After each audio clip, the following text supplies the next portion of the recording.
Hi. I am a family doctor and psychologist with many years of experience.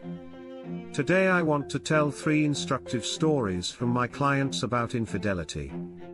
I will tell them on behalf of each of my patients, so it is more convenient. After each episode you and I are waiting for a conclusion. I recommend reading to the very end. Episode 1, Alex and Julia. I met my wife when I was still a student. She studied at a neighboring faculty, we often crossed paths at the institute, and I liked her immediately. Modest, pleasant girl without ambitions, which is not to say about me. After all, I always went straight ahead in everything, never giving a chance to others. When I realized that Julia, that's my wife's name, is the one with whom I am ready to live all my life and raise common children, I asked her to marry me. No, there were no romantic songs in front of the balcony, squatting on the knee and other things. Just came up and said, "Julia, I want you to be my wife," and she said yes. Also, without unnecessary words and reflections, we played a modest wedding and from the institute received a common room in the dormitory. Thus began our life together. Time passed, I became a leading engineer at an aircraft plant. When the Soviet Union collapsed, I already had huge connections in many structures, both governmental and criminal. The crime of the 90s didn't bother me much, because having serious support from the regional and federal leadership, by that time I already had several enterprises of my own. Of course, various gangster rabble tried to squeeze them out, but they were quickly put in their place by other serious people. All this time my wife was with me as a devoted woman, and the closest friend.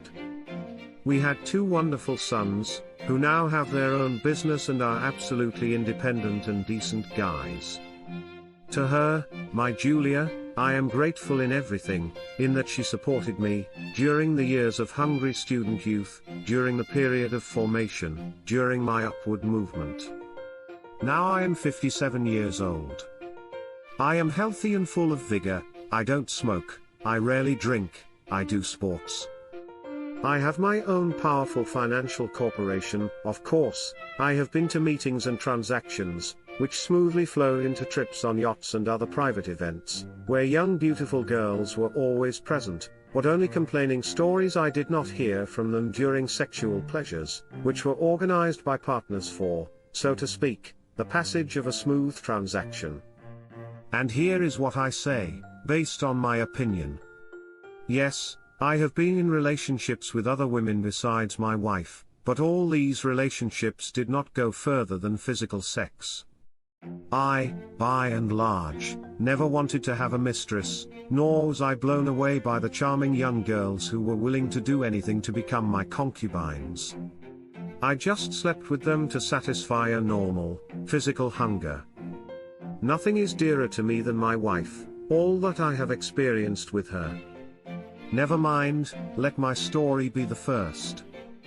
It concerns all the men of my level, who haplessly, for the sake of a fleeting infatuation, and sometimes just ordinary whores, destroy the most valuable thing, their family. Alex got a phone call and left, and I, as he asked, am presenting his story to your judgment first.